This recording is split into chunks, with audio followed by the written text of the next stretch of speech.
Sup, man? I know I've coached you before, right? No, first I time. have not. Why am I friends with you? Oh, because I added you for that read because we had the mishap, right? That's what happened? Yeah, I guess so. Okay, that's what happened. Okay, I was like, why did I have you as my friend on the list already? Okay, were you the guy I butt dialed? Yeah, yeah. Okay, It's not a nice, butt nice. dial. Good stuff. Okay, Your body's sounding great. cool. So why are you here, dude?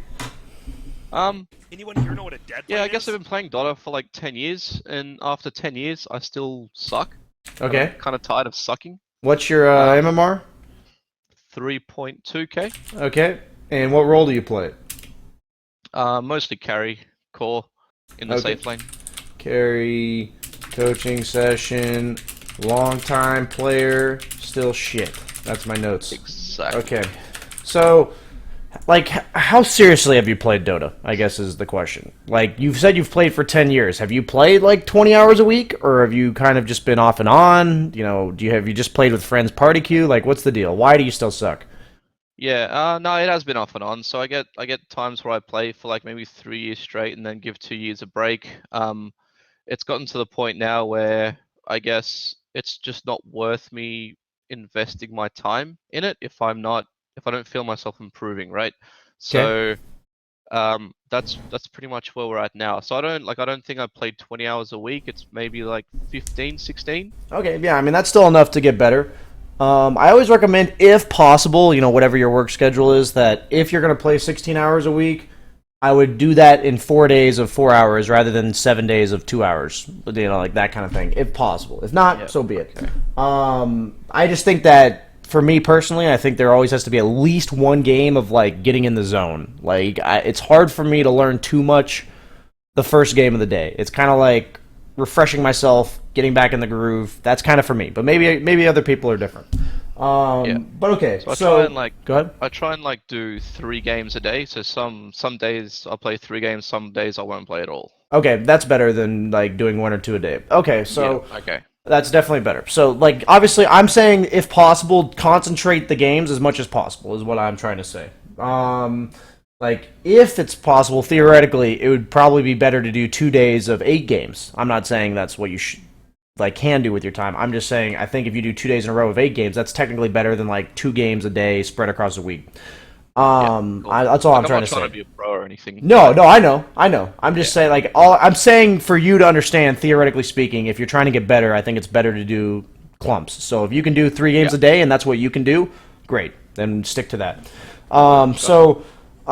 And I want to say to you and everyone else, like, that's a big part of why I think, like, people say, you're paying $75 for the hour. My goal, like, if you guys heard me from last session, is that you pay for this hour, and that gives you, you know, like a month to work on things. Like it gives you something to do for a month. That's my goal. Like I'm not my that's my ideal situation is that you pay that money and then suddenly you have a purpose for Dota for the next month. That's what I want people. That's my goal. So we're gonna just try to focus on things as I usually do, that you can just think about in your games. Give yourself some purpose. Give yourself some something to work towards when you're playing your pubs. Because I think, like you said, it kind of demotivates, right? It kind of if you don't know what to do, kind of thing. Yeah. Yeah. Okay, I so had like a week where it was, I don't know, it was like close to 9 losses in a row, and I yeah, I kind mean, of killed my Dota is about motivation. the most Yeah. demoralizing game to lose that many games in a row. It's pretty. You just want to, you don't want to play anymore. Is pretty much how that Yeah. works. It So you happens. gave me 4 games. Which Yeah. one? Like, let's just take priority order. You want me to go top to bottom, or which one do you want first? Yeah, I think top to bottom. I think that Luna game is a good representation of possibly like my average game, my average type of game, I Okay, guess. okay. So if I Are could all get these better within at the my last average week? It looks games, like this one is, so it's a good start. Sorry, go yeah, ahead. yeah, they are, yeah. Yeah, I was just saying if I can get better at, I guess, what I would think of as my average game, so pick my average up, I think I might get better that way. Gotcha. Okay, so looks like you kind of got carried this game, is what I'm seeing ahead of time. Yeah, But that's it. go ahead. Yeah, that's it. Yep. Yeah, I have to share screen, by the way. I forgot. Yeah.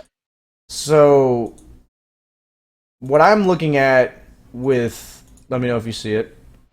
Yeah, I see it. So when you're playing heroes like Luna in this patch, your idea has to be to get as much out of the lane as possible and then spend time recovering. And the time that you're recovering, you need to think about the time that you're eventually going to do something. That's what I was trying to explain to the guy I was coaching earlier, where if you're going to jungle or you're not going to do anything, it's because you specifically have to have an idea of why you're jungling and why you're not doing anything. So if you have an idea of why you're jungling, or like, you know, when I say why you're jungling, that means you can't do anything else on the map. That's what you're declaring. So if you're saying that, you need to think, when am I going to do something? What is it going to be? So like, is it going to be pushing a tower? Is it going to be taking a team fight with my ultimate? Is it going to be when I get a Dragon Lance? Is it going to be when I get a BKB? Like, when am I actually going to do something? And then what is that going to be? So you get that item, or you hit that level, and you go. Like, and so I think the biggest thing for me, for carriers around your bracket, is they just don't have a purpose for whatever they're doing. So if you're hitting creeps in the jungle, you need to know why. If you're pushing a tower, you need to know why. And these are things that we're going to see coming up. But we're going to talk about this in the laning stage as well. When you look to harass, when you look to creep aggro, when you look to push the lane, or you look to pull it back. Everything you do has to have a reason. So we're going to talk about how you can try to figure out what that reason is at any time I see you doing the wrong thing, which will be a lot. So, okay, so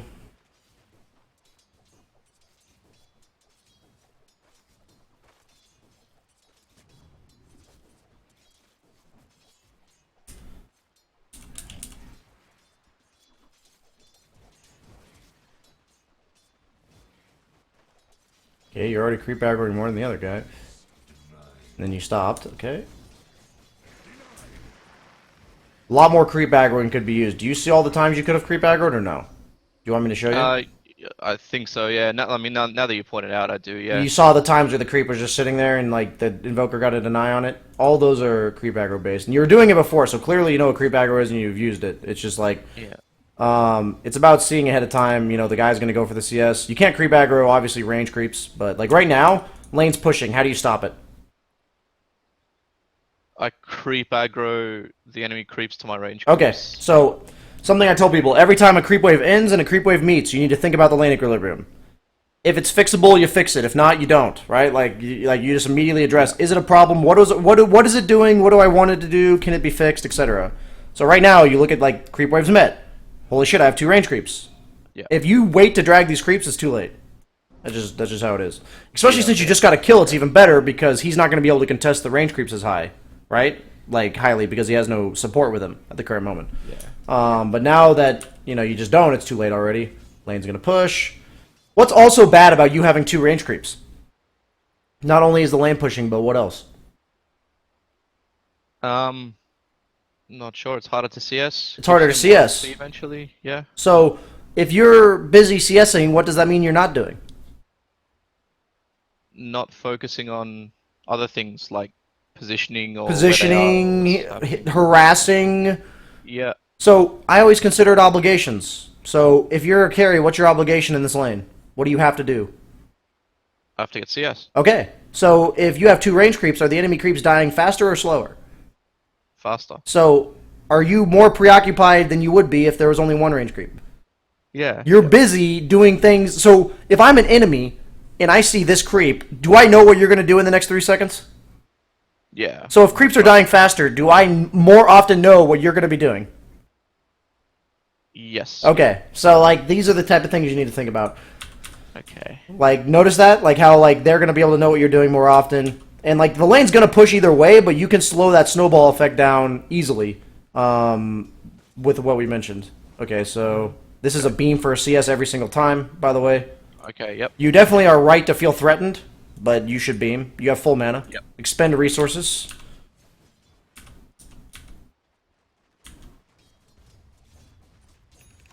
That could have been creep aggro as well. Just mentioning it. Other than that, so far, can you get back on that one? Just to make sure I get that on that creep. Okay, you want to understand creep aggro? Yeah. Here, we're literally going to show you the game I just played. Okay. I just mean like for that specific. I want to show you though. I know. No, I want to show you though. Yeah. I really want to show you because this is basically what you're not doing, and I want you to not only. It was under tower, and I want you to see this because this is how much you can creep aggro. Okay.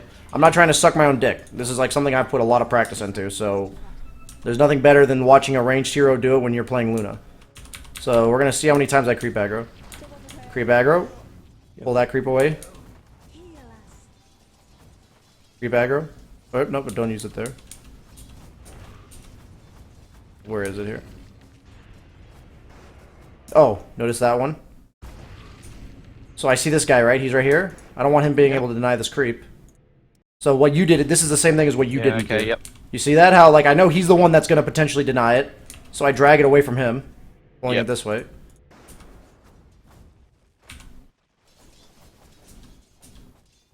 Okay. So basically you're drag it away from him as it's dying. See that? You saw that last one? Or no? Yeah, I did. Yeah. Okay. Yeah. So I'm just gonna show you a couple more times because you need to see how often this happens, right? As creeps are dying, I pull them away. If I feel safe enough to do it. At the highest level, people will know you're gonna creep aggro when you should, and they'll predict it, and then they'll try to kill you. So it's more like the first step is using it properly. The second step is when you get against good enough players, you use it to, you know exactly when it's safe enough to do it, because they will predict you doing it. Let me find one more case. There's one exact example of what you did wrong here. Where's it at? It's when you were under tower that I'm trying to show you. Maybe that was the only one.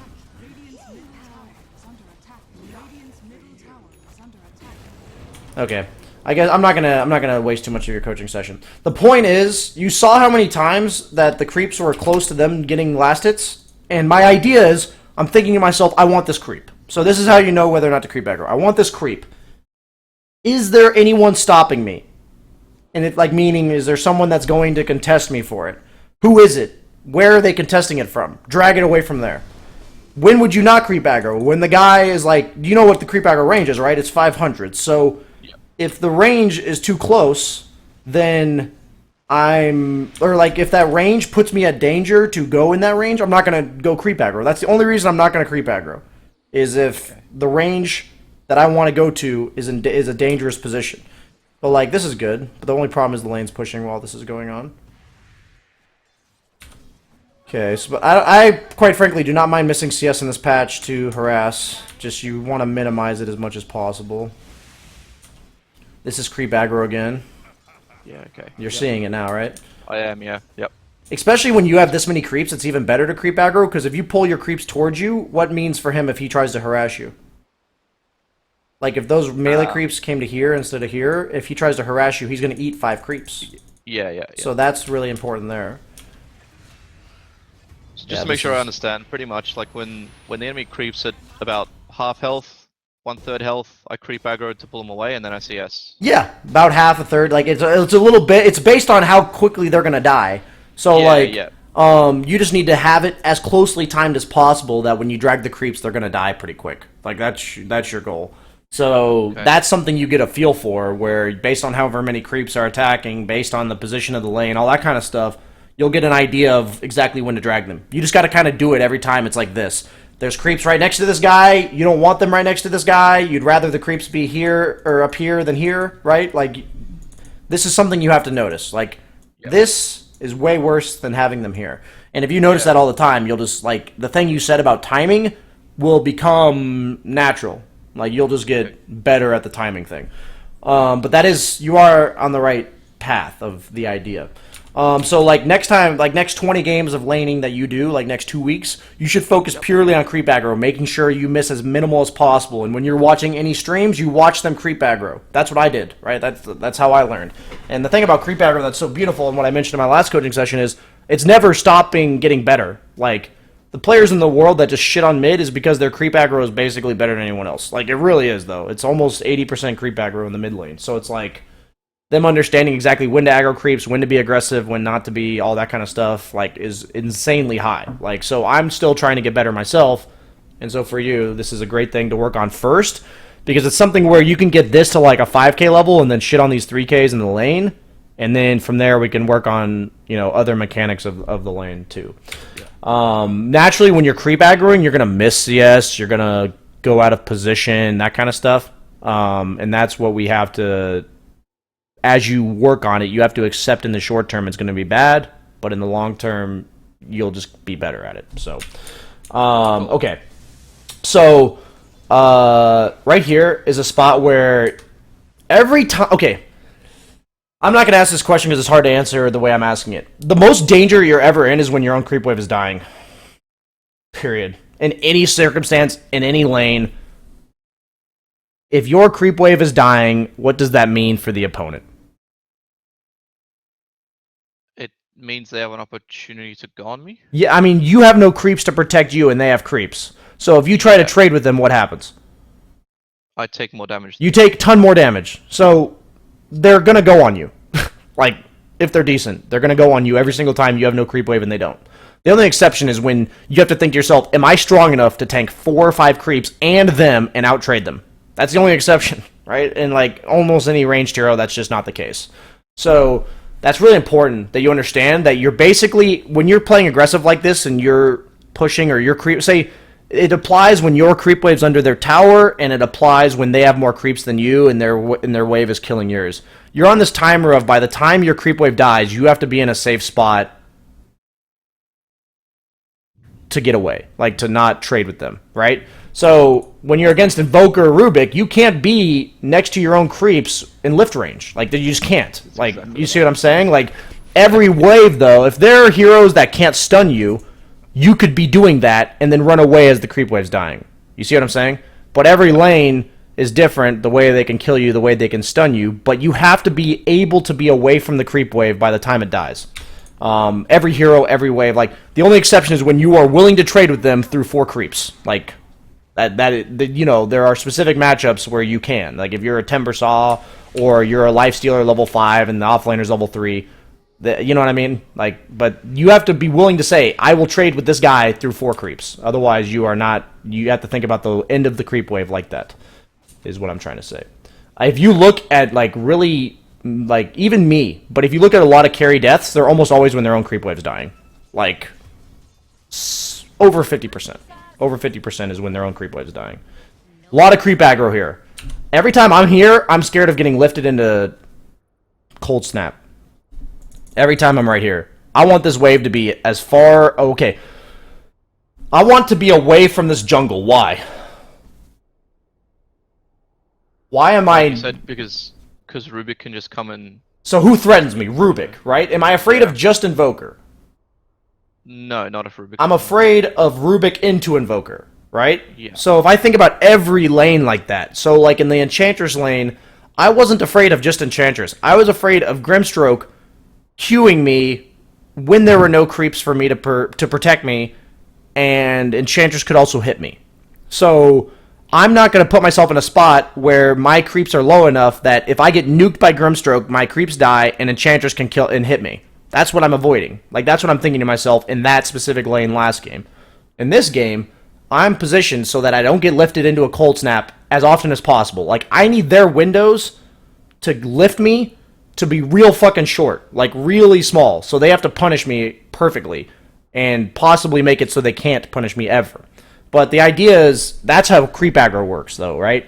Is not only is it that you're trying to reposition creeps so you can avoid them denying, but you also need to think about how they threaten you, what their method of killing you or harassing you is, and you draw the creeps away from that area. Like, every lane is different, right? Like, what if you saw Rubik playing on this side the whole lane? Then you should be sitting over here. You know what I mean? Like, yep. You know it's the Rubik is the threat, so you play around where Rubik is.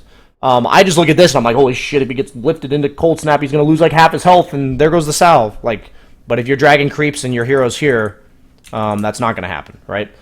So yeah. Okay. So first and foremost, creep aggro. Second and foremost, after you get the basics of creep aggro, like always down, so that you're doing it when you're CSing. Next step is ask yourself, what threatens me and where do I want the lane to be exactly? And then get the creeps to be there with your creep aggro. Does that make sense? First step, second step. Yeah. Okay.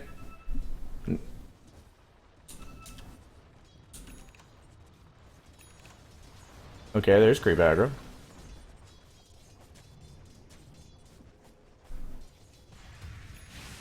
Okay. Do you want the lane to be this far forward? No. Would you prefer the lane here or here? Above. above, right? Closer to my tower. So guess a cool trick you can do with creep aggro. Think about it. I can creep aggro and just put it there. You need to time it so that you drag these creeps Yeah. and they run into this. If you pull them too early, do you know how creep aggro timers work? Do you know what the timers are? Yeah, it's like 1 or 2 seconds. How long do they chase you for?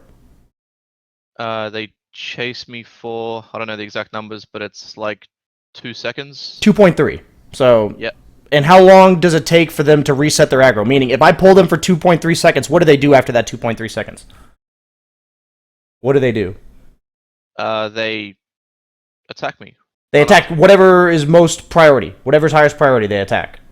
So, after 2.3 seconds, how long is it until I can aggro them again? It's 0.7, isn't it? Yeah, it's 3 seconds total, so it's 0.7. So, I can't drag these creeps twice. So, I need to have these creeps have their highest priority creep be these by the end of 2.3 seconds. Yep. And so, do you know what the priority is? Like, do you know how it chooses? When it's just creeps? It's just whatever's closest. Yeah. Okay. I mean, it has to do with attacking too, but like, if you drag these creeps and they reset their aggro and you're not attacking, it'll attack the creeps that are closest. So, my point is, when you drag these creeps, the closest creeps need to be these. By the end of the 2.3 seconds. But isn't that a great way to say, I don't really want the lane exactly right here, I want it right here? Yeah. You know what I'm saying? It's just a very minor thing, but if you know exactly where you want the lane, you'll creep aggro, and that's something you can do, you know, every time. The lane would be, like, if you would pull the creeps, the lane would be about right here. It's just slightly better. Like, that'll save you 1 out of 10 deaths, and then, you know, if you die, you know, 10% less because of creep aggro, great. Okay. Another thing, your creep wave is about to die. They definitely let you have that. You have a ward, so you see the Rubik, so that's fine. If you didn't have a ward, I would not want you denying that range creep, because the Rubik could have, like, walked up and lifted you. Okay, so you have... At this stage, I feel like I'm ahead of them, so I think I'm pretty sure I can survive a combo from them. Yeah, for sure. It's just, like, you don't want to force them to combo you unless you're getting something out of it. So it's still not good to give them good trades, even if you're this far ahead. So my question is, what was your idea for pushing a tower? What are your conditions for pushing this tower? In your mind, if you could give me the most requirements possible. Sure. I can survive the push. Okay. I've got a catapult. Okay. Preferably Ring of Aquila. Okay. And I think that's it. Like, okay, it's cool. safe to do so generally, okay, cool. So, is there mid laner a ganker that's going to TP in and kill you if you push this tower? I can't remember who the mid laner was, sorry. It's up at the top. Who was their mid laner? I mean, you see the other core bottom, so it's Alk. Is he going to TP in and kill you? Probably not. Not if I see him. Let's understand Alk here. That hero is never fucking TPing in his life, okay? That hero ain't fucking TPing. If he TPs, then so be it. So, you're not getting counterplayed by Alk. You see Monkey King. If you have a creep wave tanking the tower, are you unkillable in the current state? Like, as long as you're not getting hit by tower, are you unkillable? Yeah, pretty much. Okay, so you should never even back off here. You should walk at this guy, turn your Aquila on, walk at him. Do you know how tower aggro works? Yeah, if I attack him within 300 range, 500. He'll attack me. 500. Yeah. Okay. Yeah. So if you see this, what's this range? This red dot thing. You should have this on, by the way. Alt shows tower range if you don't have it. Yeah, I have it. Okay. Yeah. So you have 200 range in here. Yeah. To attack him but not draw aggro. So your pathing here should be turn Aquila on and walk like this and then start attacking him. Do you see this? Okay. Yeah. Like, that's what I mean by as long as you don't draw tower aggro, you can do whatever the hell you want here. That's what I'm trying to portray to you. Are you scared of any of these heroes pushing your towers? No. So what's the most useful use of your glyph at this stage in the game? Yeah, to protect my creeps. to so I can dive, harass them longer. right? Exactly. So you should be running past this creep wave, forwarding this, hitting him from outside of tower range. Okay, so if I hit him from here, for how long can I hit him from here without drawing aggro? 2.3 seconds. It's 3 seconds. So I can hit him from here, and then for the next 3 seconds I can hit him from here, and then I have to do this, and then again. You know that whole thing? Okay, yeah. It's remember how I said it takes 3 seconds to re-aggro things? Yeah. It's the same thing with towers. So if I issue an attack command from here, it doesn't aggro me. I now have 3 seconds here to attack him, but not draw aggro. So it's like, attack him from here, move to here, attack him, move to here, attack him. You see what I'm saying? And this whole time you're like forwarding, and you're just running at him too. Like you're literally just running at him. Like he is gonna be forced away from this creep wave. By the way, you didn't. I don't know if you mentioned your 6 as a condition for pushing. You might have, but if you didn't, I didn't, but yeah, okay, you should include that. So you've hit all the conditions. Like you are supposed to be pushing right now. I'm trying to tell you how to perfectly apply pressure. Okay, this is like 7K version of tower diving this guy when you're level 6 and he's level 4. Okay. Yeah. My main emphasis, nearly enough. my main focus here for you though, is you had a good idea of what all the conditions were for pushing the tower. Now, I want you to have all of the things I brought up to you and consider them one step at a time every game you're playing. Meaning, if you at least notice that you're not doing it in certain circumstances, like, oh, I could have used Glyph offensively, or, oh, I could have done this. If you notice it afterwards, then next time around you'll do it on your own. That's your goal, though, is to catch yourself not pushing these limits. That's basically what happens to me, right? Like, I'll learn, like, a new limit, and I won't do it the first time, because Dota's all habits, right? Especially when you've been playing for so long. You just have habits where you're not going to do this out of habit. So you have to, like, be consciously paying attention to the fact that, oh, I'm not aggressively pushing this tower. So all the things I thought about. Name some things I already considered. What did I consider when thinking about, other than the conditions for pushing this tower, what did I also consider in this game? Whether the mid player is a ganker or not. Okay. Right? That's one. Else is where everyone else is on the map. Okay. So the Monkey King specifically, I can see him on map. Okay. Yep. And use of my fort? And like my ability to walk away from these heroes, since you're higher level, you know you can. These kind of things, right? Like, just keep in mind, these are the things that if you can get them in your mind every game, your decision making is going to be, and it's one step at a time, right? There's a lot to process. All Dota is, I actually had a couple talks with people at TI about this. All Dota is a bajillion different things of information being thrown at you. So what do you think the difference between the best player in the world is and the worst player in the world? Yeah, I mean, the best players just understand. Is how quickly they can process all the shit, right? So the first goal is to know you have to think about it. That's the first step. Know things you have to worry about. The second step is practicing paying attention to them. And the third step is you just naturally pay attention to them. And then the fourth step is you process it much faster. Like, you just get better at it over time by processing it that much faster. Like, all of those things that I told you about pushing this tower and where to dive this guy and shit needed to be processed. So you know you're going to push the tower. That's the thing. You know you're going to push this tower the whole time. So, like, right here. You should know you're pushing the tower right here. Okay? Yep. And then you know they're mids and alchemist. Right now you're processing the mids and alchemist. This is all while you're CSing, by the way. You're like, oh, mids and alchemist. Oh, I see Monkey King. Oh, I have Aquila. Turn it on. Walk this way. All that needed to be processed in like the 4 seconds you were getting here. Okay? Like, that's the thing, is you need to know it going into the play. Like, I don't expect you to process it as you're walking from here to here in like half a second. I need you to get it done here. You know you're pushing, so then in the process of knowing you're pushing, suddenly it's like, okay, the lane's pushing, I know I want to push because all of my And isn't this much easier if you had considered exactly what you wanted to push in the first place? If you know the exact conditions for what you're going to do next, so you're like, oh, I have my ult, I have Aquila, I have an advantage, I have a catapult. Okay, all that's good. I want to push. I know that now. Now, what are the things I have to consider while I'm pushing? So, when do I take the objective, and then what do I have to consider when taking the objective? So these are things that honestly, you can start applying at 3K. I mean, it's a linear progression. These are things you don't just suddenly know or don't, right? So you actually did a pretty good job overall. Like, you end up diving him, but I'm saying that, like, if you really think about it, your catapult died because you didn't aggressively fort. You gave that guy more time under tower. You probably gave him an extra 3 creeps with your lack of aggression for a bit. We're making sure you understand how much can go into one decision, and we'll get you there. Okay, so it's all these little things that add up. So right now, I'm not too gung-ho about pushing.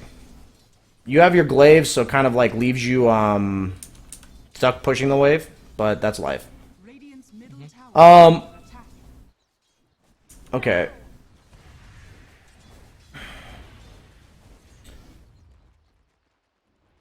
I'm trying to explain how I would talk about this. Okay. So what mode are you in right now? Are you in mode farm or mode kill people? Mode farm. Okay, so when you have level 6... I tried the wrong thing. When you have level 6 here, this is the end of your aggression, isn't it? Like, you're going to make this aggressive play to dive this guy. Like, this is about as aggressive as you're going to get at this stage in the game, right? Right here? Yeah, yeah. Okay. So what do you think this skill point at level 7 should be?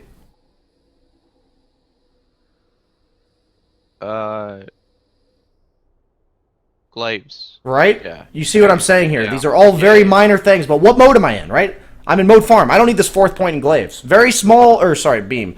Yeah. Very small decision. Why is it so big, though, actually, if it's a small decision?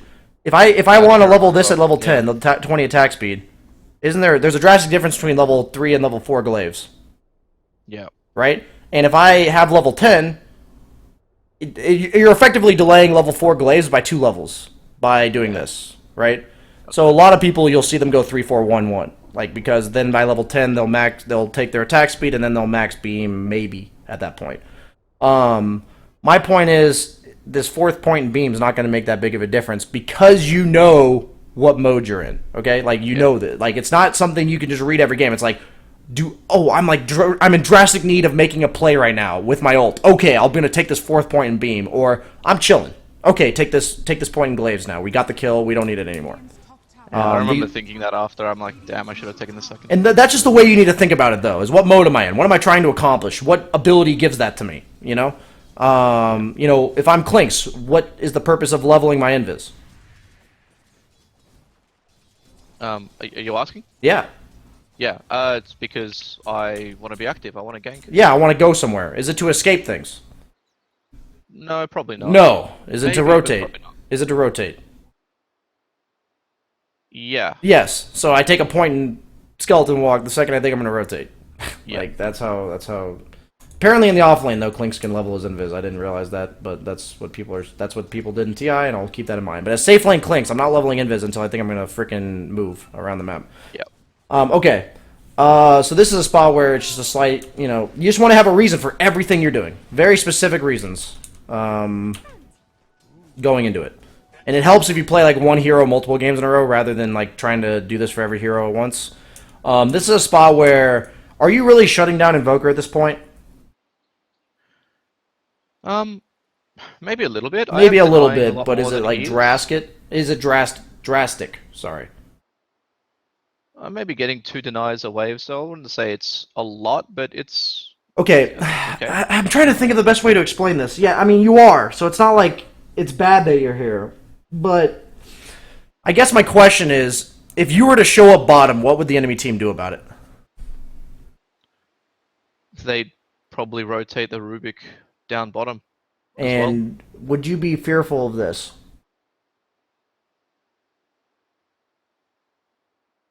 Can you see that? Of Yeah, you Monkey can. King? Yeah, would you be fearful of a level 6 Monkey King and a level 4 Rubik and you're a level 9 Luna? Not a lot. Not if I had some... When you have... Yeah, you already have a guy there. Yeah. He's there. He's helping you out. Yeah. So are you fearful of that? No, probably not. So I guess the best way to explain it is it's not necessarily bad for you to be top, meaning like you are getting some denies. But if you're a hero, against Alchemist specifically, why is it so important against Alchemist specifically that we take this tower? I've talked about it on stream before. Yeah, it's to cut off as much of his farm as we can. Yeah, and what's the best way to shut down this area of the map, as Dire in this case? It's to get that tier 1 tower. And then invade, right?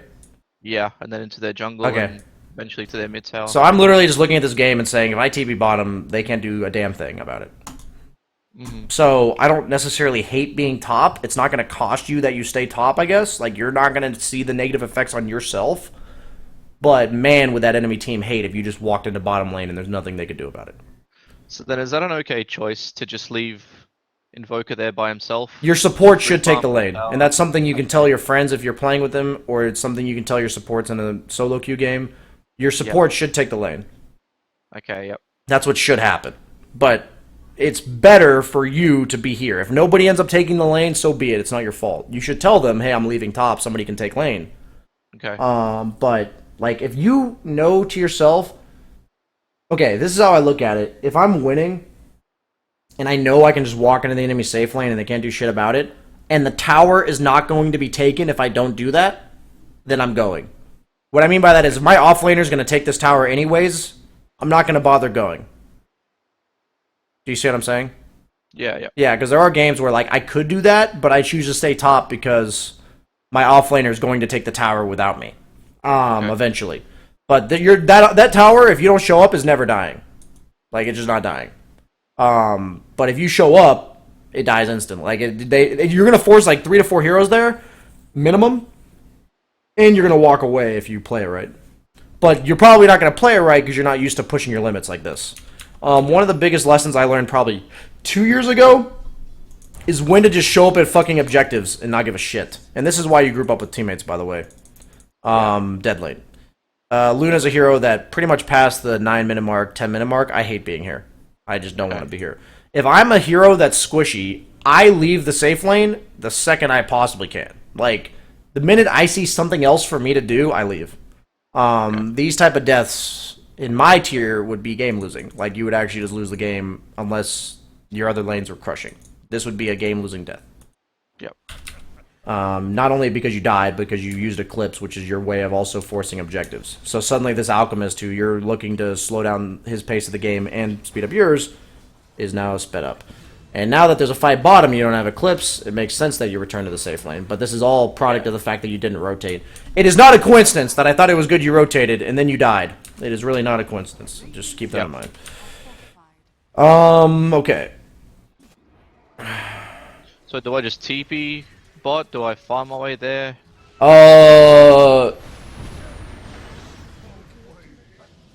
If you are in a spot where if you think to yourself, I can show up in this lane and there's nothing they can fucking do about it, you TP. Okay. If you're thinking, I'm not too excited to be top, I don't want to be here, but if I were to show up bottom, they could probably kill me, then you're going to, like, walk your way there. When would you TP if you're thinking, I want to push this tower next, but I don't want to push it right now? Yeah, maybe when, like, a fight breaks out at bot and I can help. Or a fight breaks out top and you're like, okay, and go down here. But either one's fine. Sure. Either one's fine. Yeah. When do you jungle?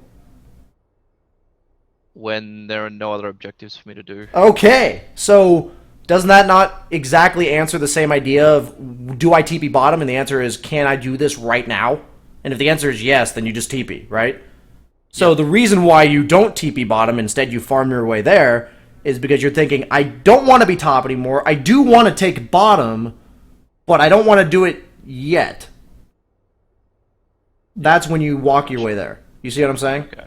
Gotcha. Yeah, so remember, jungling is meant to buy time between when you want to do something. Like, that's pretty much what it's like, an efficient way to not do anything right now. That's okay. But it's only because there's nothing for you to do. Remember that. That's the main thing. Yeah. So, yeah, I hope that answers your question the best way I can come up with it. Yeah, I think I got it. And so all these kills should be netting objectives, but because they're happening in the top lane, they're not going to net objectives. Okay. You see this? Like, this same fight could be happening bottom, and it's all because you're playing the way you're playing. Yeah, okay. Also, that tower could have died if you more efficiently did what you did at 5 minutes. The catapult would have stayed alive. You probably take the tower already. You don't have to be here anymore because that tower's dead. Alchemist now has a Radiance when he hasn't lost a single tower. Look at how much your DK now had to rotate bottom, and you took a lot of damage on mid. Like, DK had to rotate bottom in order to get this tower now. I'm trying to show you, not to flame, trying to show you how much impact you staying top at 9 minutes has. Okay? Yeah, no, that's good. Yeah. So I'm telling carry players that all the little mechanics that you're doing in the lane that I talked to you about, that and your first rotation are the two most important things you can learn in a game. Okay? Your first rotation is the most important thing. And it's understanding the dead lane concept, which is simply put, your safe lane is the most dangerous place on the map. When do you leave? On any hero, when do you leave the safe lane? When it's too dangerous to be there. When you're just, when it doesn't feel good to be there anymore. And I just need that to be in the back of your mind, that the squishier your hero is, the less incentive you should need to leave. Is Luna what you would consider a squishy carry? Yeah, definitely. Yeah, so I'm leaving safe lane as soon as I possibly can, to be honest with you. Like, Okay. if I am against an offlaner, obviously Invoker's not a traditional offlaner. The minute that offlaner is even close to threatening me with level 6 or an item or something, I'm out. I'm donezo. I'm gone. Okay? And so it's just a matter of, at that point, once you leave the safe lane on a hero like Luna, then you come down to, is there something else I can be doing? If not, I jungle. And if I'm choosing to jungle, where am I jungling? In the dire area. Where I plan to do something next. Yeah. So I guess, like, have you ever left your safe lane and thought to yourself, I'm going to give my support the lane, and if the offlaner returns, I'll kill him? Have you never been in that situation? You've been in that situation, right? Yeah. Yeah, so, like, in that case, wouldn't the best place to farm be right here?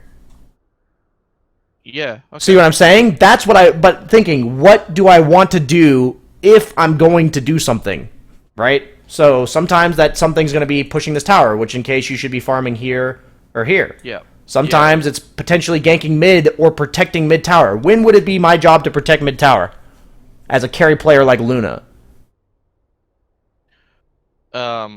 Basically when I'm needed there, so when it can't be done without me.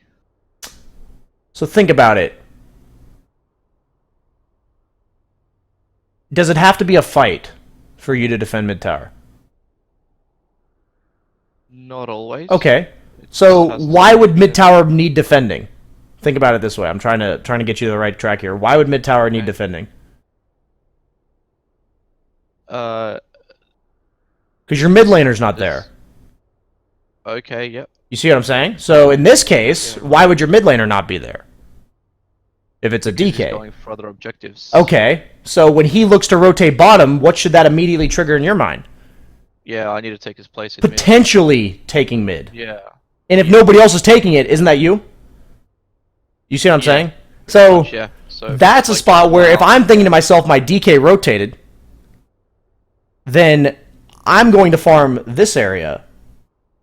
Because the next thing I would want to do is this. We getting somewhere with this? Like, you thinking like your two choices when DK rotates are to help him or to take mid over. Those are your two choices. Especially on a so I Luna. remember, actually, in this one, I did choose to help him. So I'm thinking, like, you know, we might get a kill here, I might get a tower out of it. I think this is a big deal that this is happening. This is disastrous. Yeah. And this is simply because you don't leave the safe lane.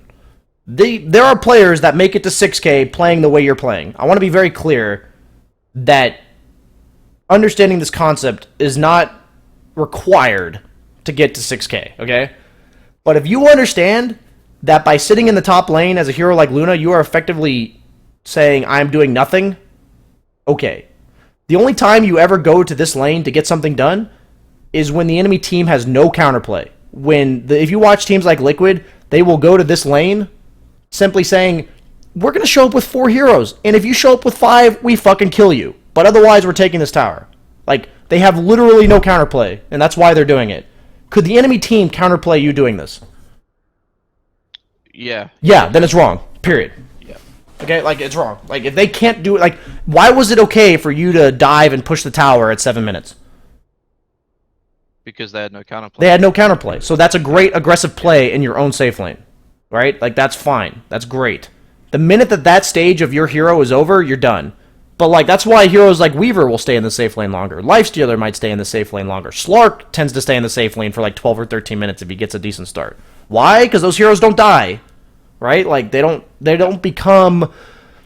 If I'm a Slark in the safe lane and I'm sitting there for 12 minutes, how many times are my supports going to have to rotate to help me?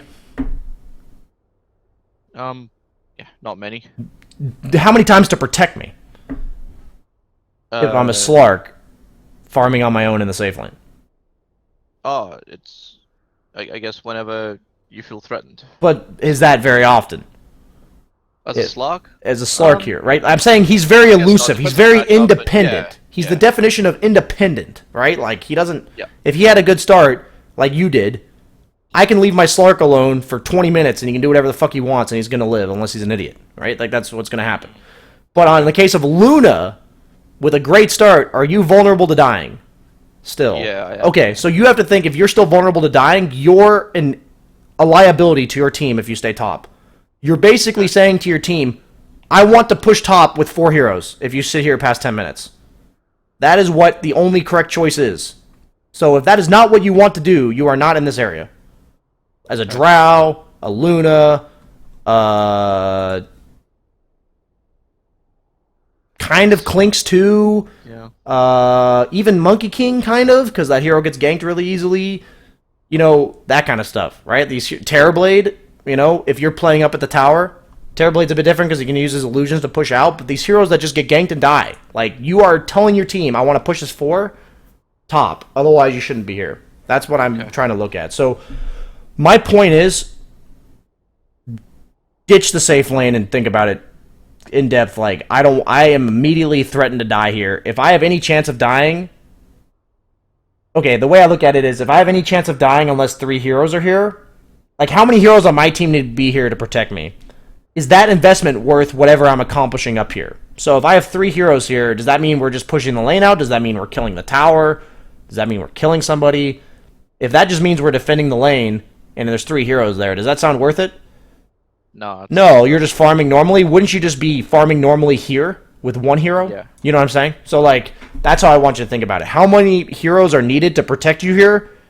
And how much are you getting out of it as opposed to somewhere else? Especially with a hero like Drow or Luna who farms the jungle really fast. You know, like, they farm quite fast. So just to make sure, yeah, go ahead. Just to make sure I got you. Yeah.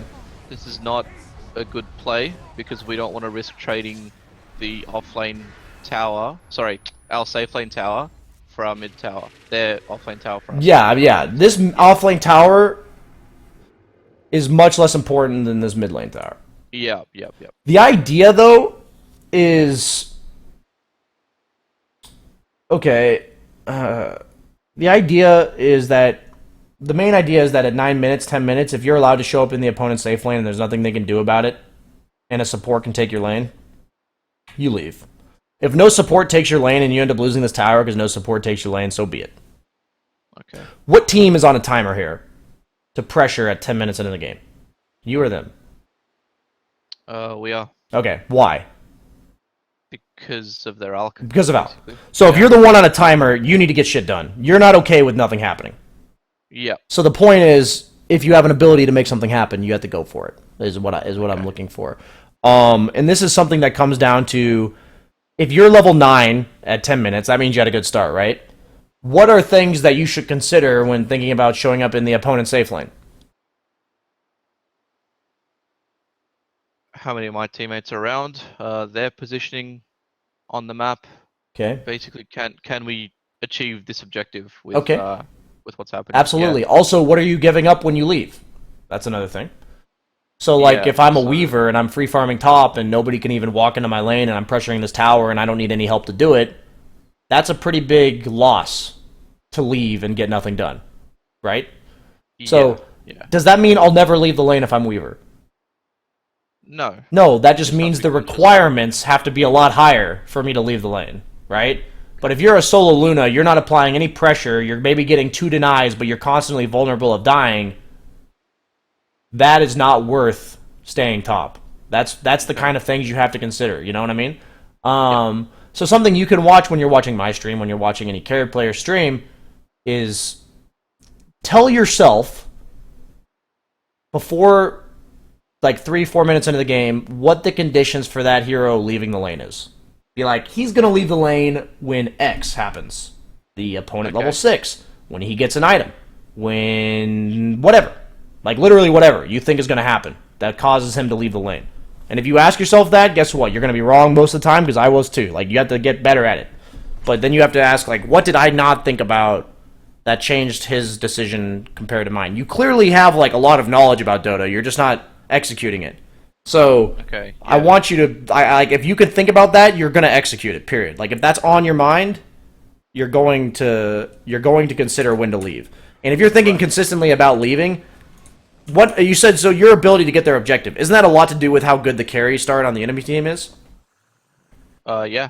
So if I'm a PL, let's just quiz you. I don't know how much you know about carry matchups. If I'm a PL, I'm level 8, and I look at the enemy safe lane and it's a level 8 Weaver. Am I going to his lane?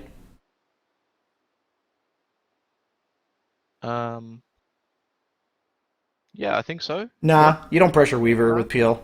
And that's something that if you tried it, you'd learn. You'd literally show up in his lane, he'd like hit you twice, Sakuchi you, and lose half your health, and you're like, oh. But that's how you have to guess, though. If you were a PL against Weaver without having this conversation, I would want you to go there if you're not sure. Okay. If you are not sure whether or not you can push that guy out of lane, I want you to go and find out, okay?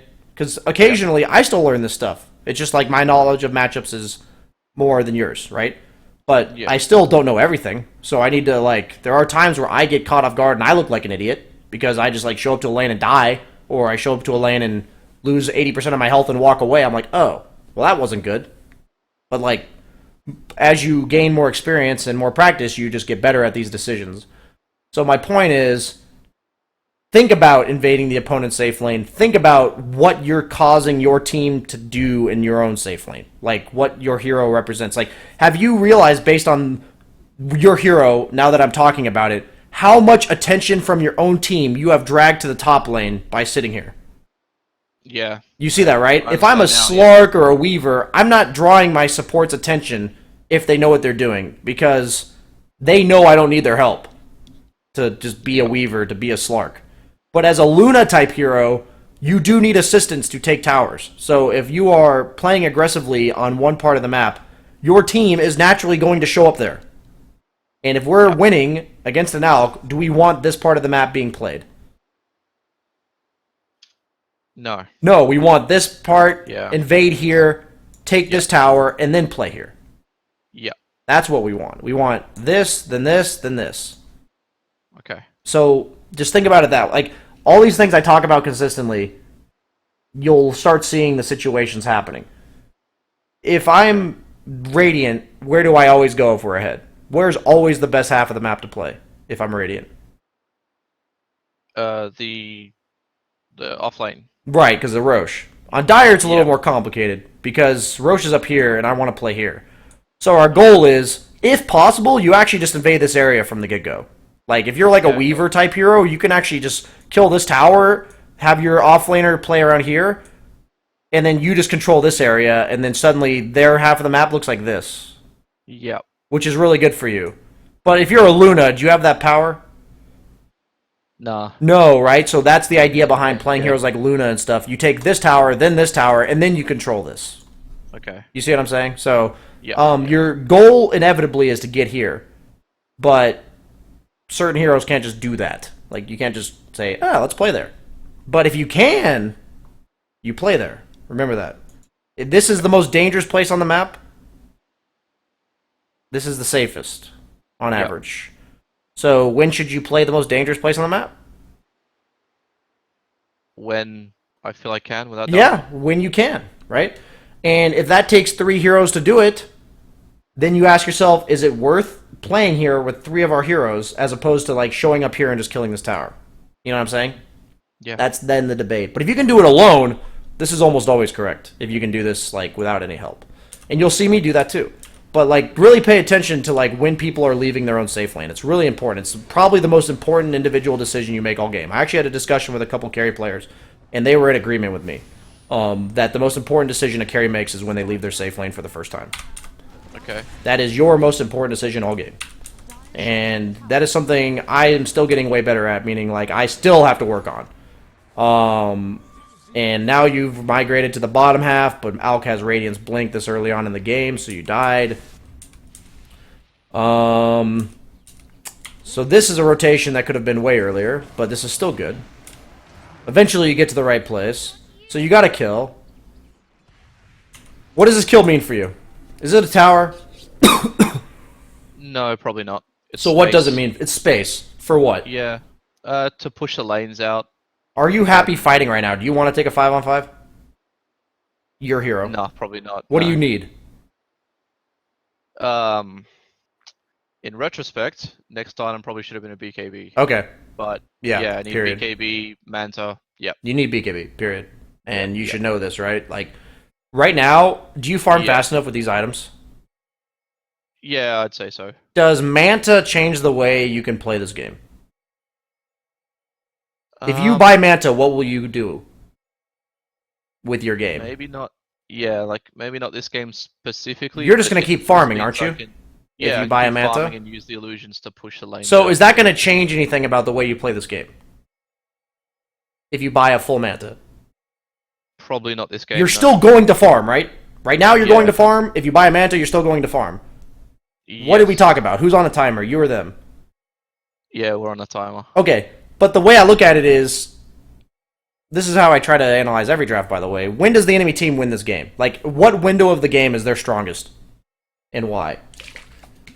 I guess it's when the Alchemist is super farmed. Okay. And so between like 20 and 30 minutes, he's going to have this like massive power spike, right? Yeah. If you don't lose the game at that point, are you feeling pretty good? Yeah. Okay. So what needs to be ready by the time that point rolls around? Yeah, my BKB. You need to be able to fight them, period. Yeah. So in what situations would I be fine with you buying a Manta? When we're not on the timer. Yeah, when you don't give a shit. When you're content with nothing happening and you don't need a BKB to stop them from doing something. Does that make sense? Like, if you're not trying to make something happen, what's almost always the case? If you're not, what's the case in the game? The other team is trying to get something done. Yeah. So if I'm considering BKB or Manta in that circumstance, I just have to think about what they want to get done, and do I need a BKB to stop that? Yep. Does that make sense? Okay. So when you're ahead... Actually, yeah. What? I remember, like, after this game finished, I remember thinking to myself, man, this game would have been so much easier if I just bought BKB. Yeah, and it's just a matter of, like, if you're content farming for the next 10 minutes without ever interacting with the enemy team, then Manta's great. Like, it is. Like, it is the correct item, and there are games like that. But if you have to think to yourself, I do have to fight them, and they're going to have this power spike with Alchemist, and without a BKB, I can't fight them, then you buy a BKB. Like, you just have to. So I was just making sure that you understood with that fight that, like, that catapult was really dangerous to stay for, by the way. What's the point of pushing in this bottom lane? For information. So yeah, it's literally to make this safer, right? Yeah. So you should be really careful killing that catapult. Like, it just takes you a long time to stay there, and they were all missing. Okay. But just know that the reason why you're pushing that bottom lane, is it to farm? No, not really. It's to make this allowed, right? Yeah. It's to force someone to show up, which means they're not on me. Is this the part of the map you want to take engagements? No, but I think they smoked into us. Yeah, but my point is you saw this. You saw it right here. Yep. I'm GTFOing this shit. I don't even care that you guys get 3 kills. Like, GTFO. Why do I not care about this smoke that they're doing?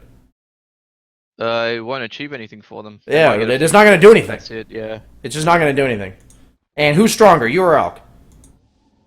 Alk. Okay, this is a point in the game where if this kind of shit happens, I literally ask myself, are they allowed to do this shit? And I'm thinking to myself, yeah, they're stronger than us at this current moment. I'm going to allow them to do this. But they're getting nothing, so I'm not going to actually fight them here. Most notably, maybe they're not getting anything, but what else are you getting on the map? If they're here? If they're here and you just walk away, what are you getting on the map right now? Your team. More farm. We're farming 2 lanes. Yeah. We're actually just farming 2 lanes. And if no fight happens here, all 3 lanes are pushed into their side of the map. The times where you take this fight is when, like, this lane is up here, this lane is up here, and you literally have nowhere to go. Like, you actually can't do anything, right? But if you think about it, if the lane's here and the lane's here, the enemy team can just 5-man here forever, can't they? So they can just serve as a wall. But if you just disengage here, they're going to have to deal with this lane and this lane, and at that point you'll be able to walk out. Do you see that? So that's a big deal in whether or not you take fights. Big deal in decision-making of taking fights. I know this ends up working out, but you die. Like, this could have easily gone way worse. It's not even great for you, because look at the map now. Like, nobody on your team's pushing. You guys are all in the same part of the map. You're not getting objectives. Like, none of that feels great. Yeah. It's just a part where thinking to yourself what I'm actually gaining from this fight. And I'm not going fighting items, so stop fighting. That's what I'm thinking. I mean, if this ends up working, it's still not correct. Like, I don't think this is a good play, even though it worked. Like, you aren't building fighting items, and then you're choosing to fight. Yeah. That's what I don't like about this. I think this... I have a big problem with that, yeah. Yeah, like, if you built a BKB and did this, okay. But if you're going to build the items you're building, and then you're insisting on fighting with your team when you don't actually have to, I don't like that. I just want to be clear about that. So, if you're going to build fighting items, fight. If you're not going to build fighting items, like, be more picky about your fights. Only take fights you absolutely have to take. And if there's fights you absolutely had to take, and you didn't buy a BKB, what does that tell you? Oh yeah, I bought the wrong item. You needed to buy a fucking BKB. Yeah, exactly. Yeah. So, this smoke's really bad because of mid lane. You don't have fighting items, so where should you be right now? Mid lane. Okay. Could you still join this fight late, potentially? Yeah. Yeah, sure. But you need to perform that mid lane, right? I need to push out mid lane before I do that, yeah. Yeah. Just because you don't have fighting items. If you're the guy with the BKB and you have an Arc Warden with Mjolnir, maybe he's the guy pushing out mid lane. But you don't have fighting items. This ends up working out, but this is all stuff that is dependent on the opponent messing up rather than being the right play overall, is how I'm trying to explain it. Because yes, it works, right? But like, we can't be results-oriented. This isn't poker, right? If I go all in with kings, and he calls me with aces, did I make the right play even if I win the hand? Yeah, you know? Probably, yeah. I don't know, I don't play much. Okay, my point is, if I get lucky and I had a 10% chance to win the hand, does that mean I made the right play? No. No, it's like just because it worked out doesn't mean it was the right play, right? Sorry, I know not everyone plays poker. The point is, we don't want to be results oriented about things that happen. We want to have things mesh, have a reason for what we're doing. Oh, we built Manta? That means we intended to farm for another 10 minutes. Or, until BKB, so another 5. And if we built BKB, that means we intended to do something. So, if you're taking fights with a Manta, that's what I'm upset about. So let's make sure we get into one more game before we call it. And then we can call it. Which one do you want? Clinks, Ursa, or Spectre? Let's, I don't know, let's go... So, I'll let you decide. Spec was a good game for me, but maybe you want to pick stuff that I did wrong. Ursa was also alright. Clinks was a bad game for me. So I'm not sure which one. We'll try the Spectre game. We'll see what you deem is a good game for you. And we'll spend about 15 minutes on this game, I think, is what we're going to do here. Okay, cool. So mainly, whenever I see players have good games at this tier, I mainly look for how they could have pushed their advantage better. And how they spent their advantage. Because as you go up in the MMRs, it's much more important for you to perfectly play advantages than it is to just be ahead, Yeah. Okay. So let's check this out. I probably would take an extra set of tangos over that second mango. Or either go 2 tangos with 3 mangoes, or double tango. I don't think this is a good medium with Spectre specifically. But it's up to you. I'm not, like, it's a very minor thing. It's personal preference too. Okay. Daggering for the range creep, that's good. Yep.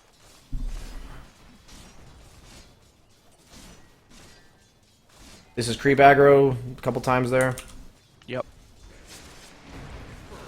We're just going to mention things, but we're not actually going to, what do you call it? Yeah. Rewind and another creep aggro there. Yeah. So then it's an instance where your creep wave's going to be coming. Just a reminder. Right here, the lane's pushing, and you have this time because the lane's all the way out here that you can drag these creeps to here. And it's even better because you bullied this guy. So great job bullying this guy. Now punish him appropriately and kill 2 creeps off while he's out of range. See what I'm saying here? Okay. Yep. Cool. And it's really important that you do it right now because your creep wave's coming. Yeah. And if you don't do it now, it's never going to happen.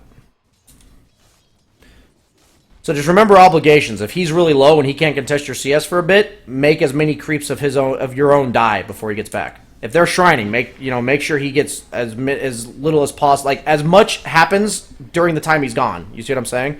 If he's gone and he threatens you, what might be a great thing to do before he gets back? Kill as many of their creeps as possible. Perfect. Nailed it. Okay. Moving on.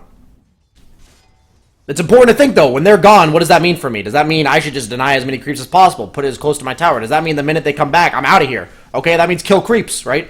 These are all the things you can consider. Yeah. Okay.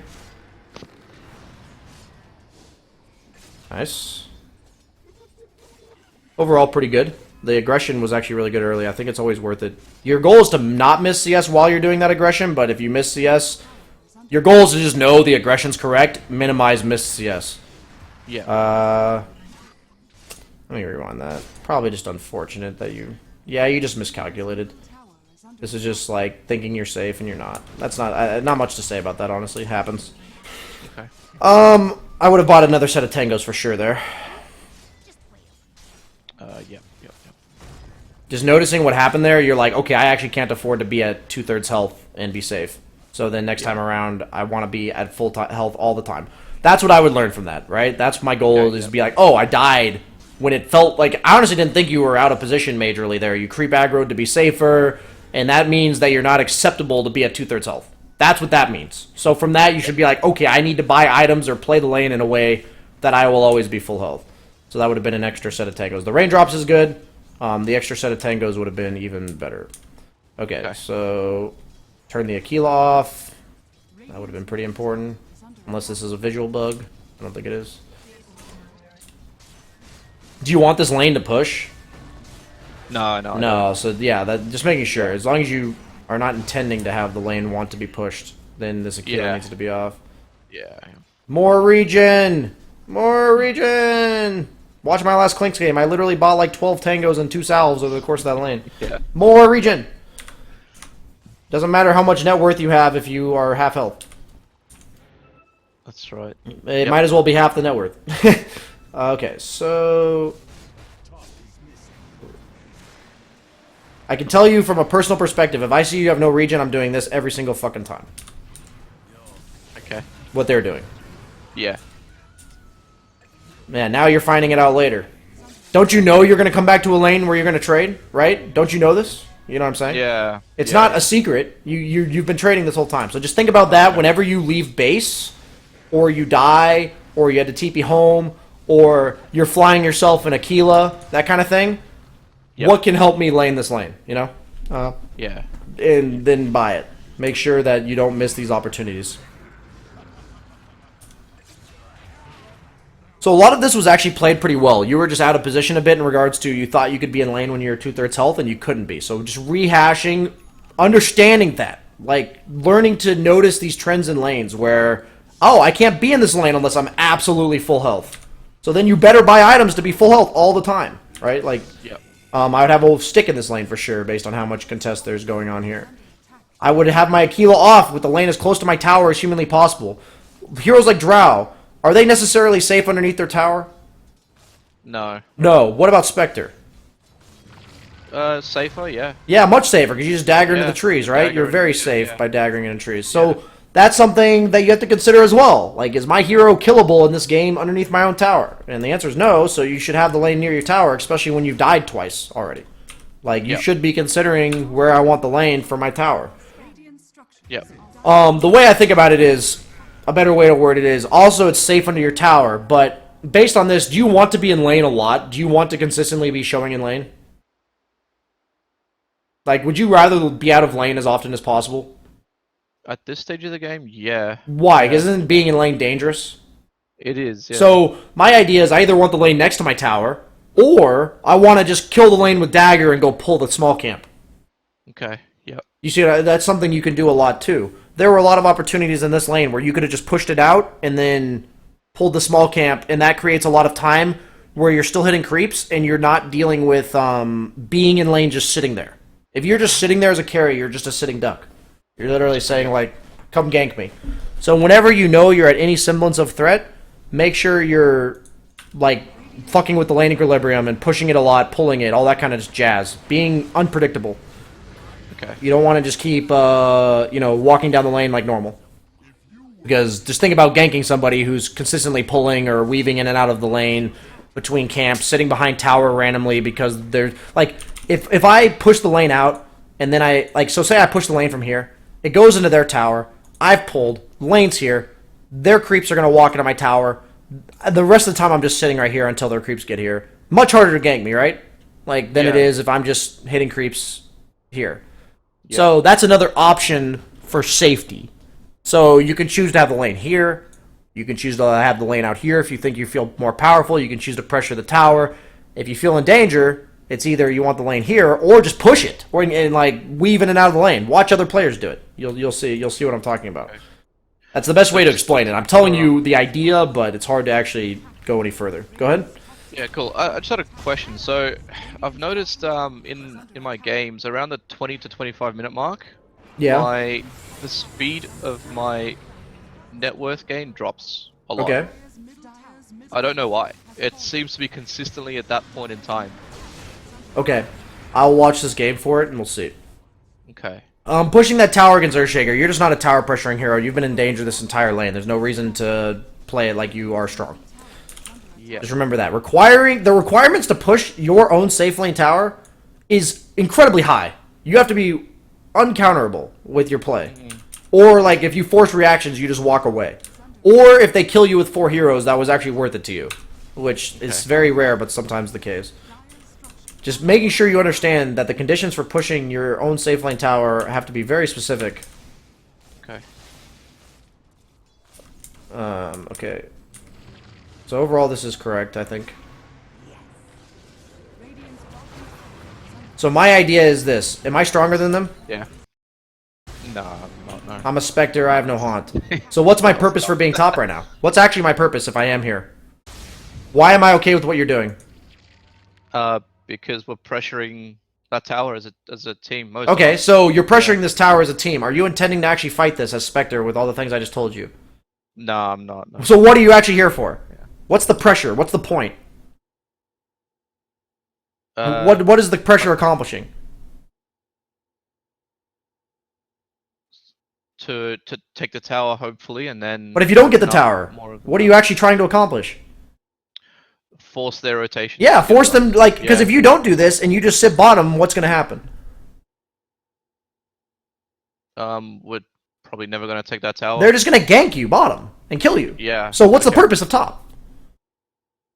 I'm safer and I open up space in the other parts of the map. Okay, so now that you force 2 heroes here that you already see, 2 of which are both very important to team fights, what do? I leave. I go... Where do you go? Somewhere else.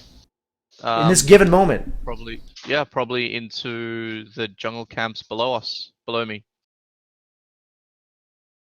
Okay. There's a mid lane right there. Yeah, it's free farm. Creeps. Okay. Right? Push into your tower. What happens if you force them top, you go here and immediately push this out before they can get here? Why is it so important I do this immediately rather than jungling a camp? Because I know that there's no one there right now. Right now? Could they be there in 20 seconds? Yes. Yes. So this has to be the first farm you take. Yeah. Okay? Yep. You seeing this? Okay. So you force the reactions here, and you need to know, like, I'm not stronger than these guys. Okay? Mm-hmm. The difference between the Luna game and this one is in the Luna game, at the point I told you to rotate, literally nothing they can do about it. So if they fight you, you kill them. Yep. Okay? So if I'm forcing, as a Spectre, 2 heroes that are really important to be here, potentially more, but you know for sure there's 2, you leave to wherever's safer, and you force them here. So what's my objective in the game right now? In terms of, if I'm going to take an objective, which one is it? Top tower? Okay, so you force them here. Are you going to be able to brute force your way through them? Unlikely. Okay, so now that you forced them here, what's the only way you're ever taking this tower? Get them to go somewhere else. Yeah, force them away from that tower, right? So, boom, back to here. And after you clear this wave and this one, why do I have time to clear this one? Because it might take him 20 seconds to run at me. Okay. What if this tower was here? Would I have time to clear this one safely? No, because No, because they can TP to this tower, but Yeah. they're not going to be able to TP to this tower and get here by the time right here, right? There's not. Yep. So because this tower's gone, I can clear this one. So after I clear this wave, where am I going? Back to top. Yeah, you're going this way, right? Yep. Maybe. And what determines whether or not I farm these 2 camps before I get here? If I don't see anyone mid, I can farm the camps. Yeah. If I see people mid, I need to go straight to top. Because, You're nailing it. Okay, you're understanding that. You understand the concepts, right? Why do I jungle? Yeah. Why do I jungle? Because there's nothing else to do. Like What I want to do is not doable yet. You're right. Yeah. You're right. But in this specific example, I'm saying like because what you exactly want to do, you haven't been given the information you need to do it. So I'm just gonna hit some neutrals for a bit while I get that information. If I'm halfway through finishing this camp and I see 2 heroes show up mid, what's the reasoning if I finish this camp or not? I'm not sure. Sorry. How urgent it is that you get top right away. Some games super urgent. Some games not so much. Okay, so you're happy to leave that camp like? I'm happy to leave this at half health if Yeah. that means the difference between getting this tower or not, right? But then you have to think about how urgent it is that you get back top based on their heroes, all that kind of stuff. Okay, and how important that tower is, how late in the game it is. I'm just giving you a bajillion things to consider. The point is, make sure when you're pushing objectives, you know the dynamic of what's happening here. Do we want to fight them? I'm a Spectre with no Haunt. If I'm a Luna with no Eclipse, if I am, a Terrorblade with no meta, or a Terrorblade that just dies to 2 nukes, do I actually want to fight them? No, I'm doing this to get them there, and then I need to get them away again. Sometimes what I'll do is I want my objective to be the mid tower. So guess what I'll do as like a Terrorblade hero? I'll go Shrine here, and I'll walk farming all the way to top, and then the minute they show up, I TP back to mid. Yeah. But like, if I want mid tower and I know I can't do it directly, am I ever TPing top as a Terrorblade? Like, so say I want mid tower, I'm a Terrorblade. Yeah. Am I ever TPing top? No, I don't. Think Anytime I go top, I'm gonna walk because I know the objective I want is mid, and I know the only way I can get it is indirectly, meaning I have to force them somewhere else. Mid. So I walk top and then go mid. You see, So you need that TP to go mid. But what was the crucial knowledge to make me guide that decision? How many of the opponents are top? What my objective is next, and then considering what the conditions are for taking that objective. Right. So you're on the right track about like the conditions for that objective. But first and foremost, what is my objective? Second and foremost, like, how am I getting it? So like in the Luna game, you should understand I'm literally just walking down this fucking lane, making sure I don't die to like 4 heroes, but I'm walking down this lane and I'm going to take this tower. In this game, I'm going to go to this tower because it's like they're not here, and if they don't show up, I'm going to take the tower, right? So whenever I'm going to take a tower, what are the 2 considerations you have to have? If I'm going to show up and try to take this tower. But are we strong enough to take it? Well, what am I going to do if they don't show up? What am I going to do if they do show up? Okay, yeah. That's all I'm going to, you know what I mean? So, like, that weighs in, how strong am I comparatively. Like, if I think they show up, let's fucking kill them ahead of time, okay, then, like, the second they show up, you're diving them. But if you're thinking, I don't really want to fight these guys, but I have nothing, this is the place I need to play, the second they show up with 2 heroes, you're going to leave. But if you see 1 hero top, as a Spectre in this case, and you see 4 of their heroes bottom, what are you going to do to this hero top? We're going to dive him. With what intent? Kill him and then take the tower. What if they TP 3 heroes instantly? Then we run away. Yeah, but what are you doing with intent to go on that guy? What's the intent? To force the TP. Yes, force reactions, right? Like, that's why you're doing it. So, like, you have to know this. Like, so the second you see them TPing in, you're like, my goal was to force TPs. I'm out. Right? Like, that's how you make decisions instantly. Like, that's how these pro players, when they see TPs, they are out. Right? Like, that's how when you see these teams that are pushing high ground and a guy buys back and they just 5-man turn around. Like, they just instantly turn around. It's because the captain already knew that was the plan, so the second the guy buys back, he's like, back. It's not something where you take 2 seconds to process, oh, the guy bought back, oh, this is the implications he has on the fight, oh, we can't take the fight, okay, back. It's thinking about why I'm doing what I'm doing, and every hero and how it impacts me. Like, That's my purpose. Is like if you had Haunt, I wouldn't even want you to be here really. I'd want you to be somewhere else, ready to Haunt in. But I'm not. I'm not in a position to fight right now, with no Haunt and like not really many items either. So this is overall where you're supposed to be. Let me see here. Okay, how often do you see pro players sit in the trees? Don't know. You should watch pro players then. They sit in the trees a lot. Why do you think sitting in the trees is important? Oh, like you mean not jungling, but just sitting in the Yeah, trees? like literally sitting like right here in the trees. Yeah, because they don't know what they want to do yet. They don't want. Okay. They don't know if they want to go jungle or if they want to go hit the next wave. So my question is this any more dangerous than this? I think so. Yeah. Because... It's not. Okay. It's not. Okay. Same level of danger right here as it is right here. Okay. Period. Are they all missing? Except for you see Grimstroke and you I see Grimstroke. Lion. Maybe. I'm not sure if you actually saw Lion. You saw at least Yeah. Grimstroke, okay? Yeah. So, if this is no safer than this, because Wraith King and Earthshaker are missing, isn't this the right time to sit in the trees and wait, because you'd rather farm this than you would this? Yeah. You see what I'm saying? I see. I want to but be I clear understand. for understanding-wise, if they're killing you, they're not going to walk down lane. They're going to come from here.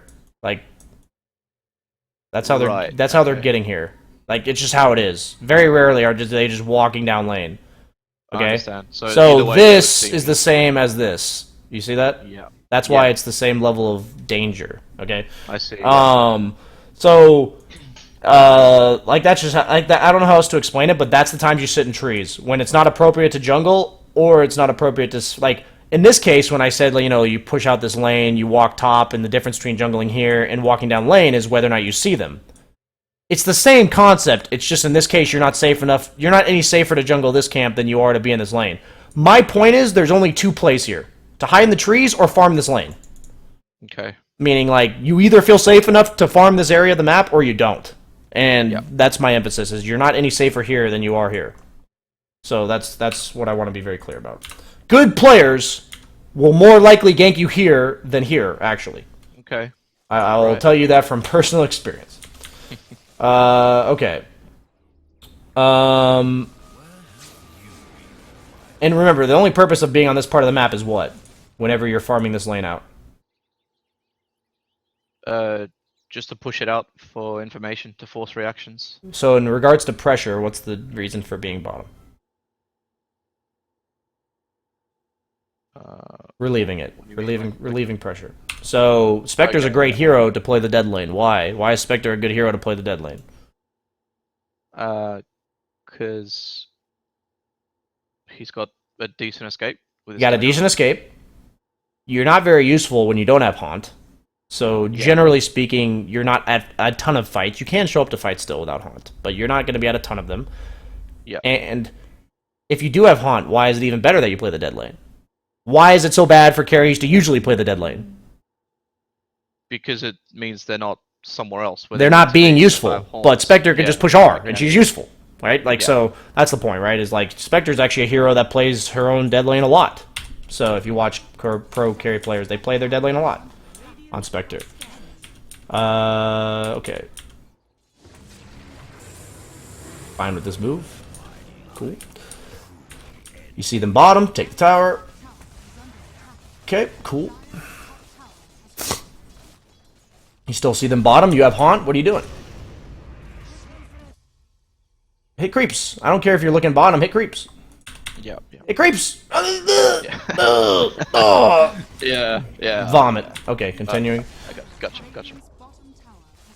What did I say? It just takes you longer to get there, right? Took you an extra... Yeah. I mean, that tower should be taking damage right now. Right? That top tower. Yeah, I gotcha. Lol.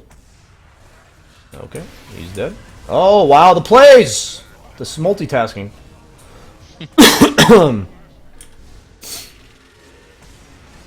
Okay, that worked out. Spectre Dota in low tier pubs. Team overextend, just kill them all. Cool. Earthshaker for some reason solo ganking you. It's all good. Right after this, where do you go? Where do we go? You just saw 3 mid, 4 mid, and they're all respawning. Where do you go? We go bot lane. Are you taking this tower? Maybe. Don't know. What's the conditions for taking that tower? That the whole enemy team's not there. That if they all show up, Yeah. or they prove that they're not all there, that either way Yeah. you don't give a shit. Meaning, like, if they all show up, you're going to kill them. Is that the case? Can you walk down this lane and kill their tower? Sorry, no, Okay, so are you taking this tower? No. Where are you going then? No. They all just showed mid. Yeah. You're on a timer. So, Gotta be quick. Where are you going? yeah. Rush. Are you taking Roche before they get there? What can you accomplish on the map before they get there? Yeah. Okay. See what I'm saying here? It's a race. Yeah. You have to force them to keep reacting to you. Why do you want them to react to you right now? If they're reacting to you, what does that mean they're not doing? Yeah. It means they're not It means they're not doing other things. They're not Okay. farming. They're not taking objectives or doing something to Yeah. you. Why is it important that they're not taking objectives right now? Because a lot of our ults are down. Yeah. So Yeah. you don't want to fight them, right? So if you don't want to fight Yeah, them, yeah. you're on the defense, like prevent them from getting anything done mode. So the minute you win a fight like this, you take a tower, immediately think to yourself, what stops them from doing something? Run top. Like you're thinking, what am I doing? No, you're not in objective mode. You're on 70-second cooldown haunt with no manta yet. You're not thinking about anything you want to get done. You're thinking about what they want to get done. Do you see this? Yeah, sure. Okay. It's just the top lane seems a bit dangerous. But they were just showing mid as 4 heroes. Yeah, I gotcha. You got 20 seconds. Go. You know, that's the thing. Is push that lane out, and guess what's going to happen? If you go right away, they're going to gank you, and you're going to be gone already. But now you're going back. Now it's dangerous. Ugh. Well, now they're just randomly doing what I said you shouldn't do, so they're going to die. You see how this is the opposite on their perspective? Yeah. Classic. Where's the worst place on the map for them to make plays? Oh, top. Cool. Let's go. Okay. I think I've said enough in terms of I've gone a bit over time, and I think I've given you plenty to work on from this session. So, do you have any closing remarks or questions you have to clarify anything I didn't mention or didn't explain to you in a way we could get it? Yeah. Any insight on the 20 to 25 minute drop in farm? I just realized I had the freaking minimap blocked for everybody. That sucks. I always forget to remove that for coaching sessions. Sorry, guys, that just sucks. I didn't mean that. I just... Ugh. I'll tell you right now, it's because you need to think about the on-off switch of who's getting objectives and what and why. Like, you need to be more urgent about creep waves. Way more urgent. Like, the second a creep wave's safe to go to and it creates pressure on that part of the map, you need to go to it. Like, you need to be more urgent. Like, the 2 creep waves you missed top, this creep wave after you took the fight, that's the kind of reason, because at this point in the game, 25 minutes or so, is when you start taking fights and then you have to go do things. It's no longer this stale farm one part of the map. You know what I mean? So Yeah, okay. your decision-making after an event has to be much faster. Like, go somewhere immediately. Yawar is probably the best player to watch for this specifically. He's really good at it. Okay. If you watch like his Ember games and stuff, because it's like the perfect hero to show you how quickly you can do things. Obviously, no hero is as fast as Ember in that regard, but like, he's a very good player at that. From what I've studied, like it's probably his best trait. So, it's an understanding of like having that sense of urgency. Like when you see all of them bottom and you know you're top, like push down the lane and then show up to the fight if you need to. When you take an objective or you want to fight, like in the Luna game, you actually took a kill here, and then you look to chase for like an extra 10 seconds rather than saying, oh, we got this kill to make space. Hit creeps, hit creeps, hit creeps, hit creeps, hit creeps. Yeah, you know what I'm saying? Okay. Because that 10 seconds you spend chasing, that's like a third of the time he's dead. So you actually wasted like 33% of the kill, if you think about it that way. And when you win the fight and you miss like a creep wave that could have been pushed, you know, suddenly... Same idea. It's like nice of them to just walk into you as 4 heroes one at a time. Like that was very nice of them to do that because you didn't get punished for your inefficiency. But it's this idea of like the only reason they're able to even group up here is because you didn't immediately go from here to here. And that's going to shut down your farm if they're constantly allowed to group up and you have to constantly respond to what they're grouping up, if that makes sense, because then you're not farming, right? You're dealing with them. And that's something that is all done by sense of urgency and understanding of like the objective, that like just why you're doing things actually. And that's why I'm so dead set on people applying these concepts in the laning stage. These concepts are actually the fucking same. What's the difference between now and the laning stage? When I'm talking about these concepts, what you're doing next and all that kind of stuff. What's the only difference? I guess just more things to consider. Yeah, literally. Yeah. The number of factors way higher at this point in the game. So would you not agree that the decision making required to get the laning stage done is like a 101 course for this part of the game, which is like a 404 course?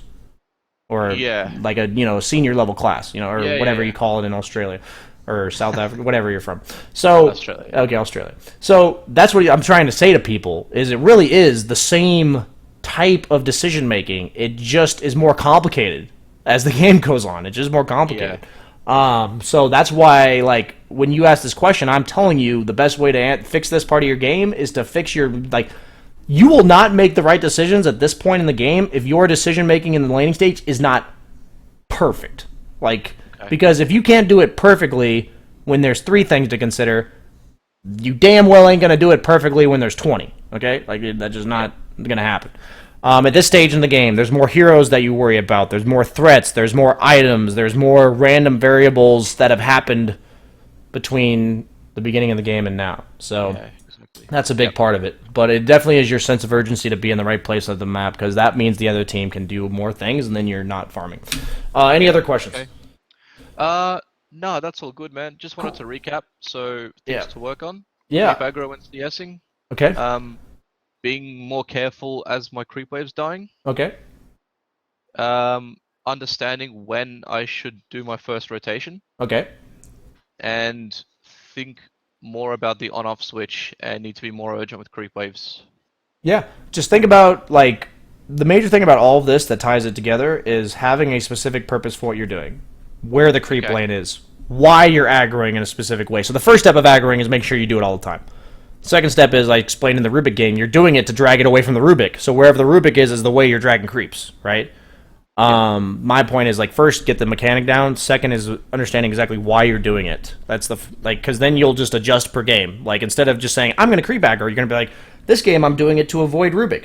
The next game I'm doing it to avoid harass damage from the enchanters. Next game I'm doing it, like, this game, I'm not afraid of being at the end of creep waves because I'm this hero against this hero. In this game, if I get, like, stunned on top of this creep wave as my range creep's dying, I'm going to take 400 damage. So I can't contest the range creeps. Like what I mean? Like, the relevance of each of those situations is different every game. You just have to understand, like, you're at threat when your own creep wave is dying. So how does that pertain this game?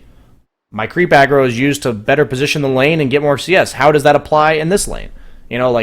That kind of thing. So just making sure you understand that it is very different every game, every hero. You just have to first make sure you have to think about it, and I highly recommend doing it one hero at a time.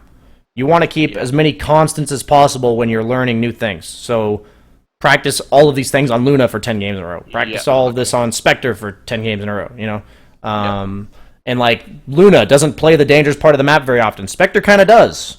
So, thinking about where you are on the map and stuff as these type of heroes is very different. So play Spectre 10 games in a row, thinking about where you should be on the map and why. And then think about with Luna where you should be on the map and why. And with these type of things, you can watch, like, 2 pro replays of Spectre or something and watch specifically how they do those things, like how they creep aggro, and that can help you a lot. Even just one game, Even I have to watch replays to get better at heroes that I'm studying. So if you spend one game replay looking at these concepts, it'll save you a lot of time because, like, you'll see things that you're like, oh, that makes sense. Oh, that's cool.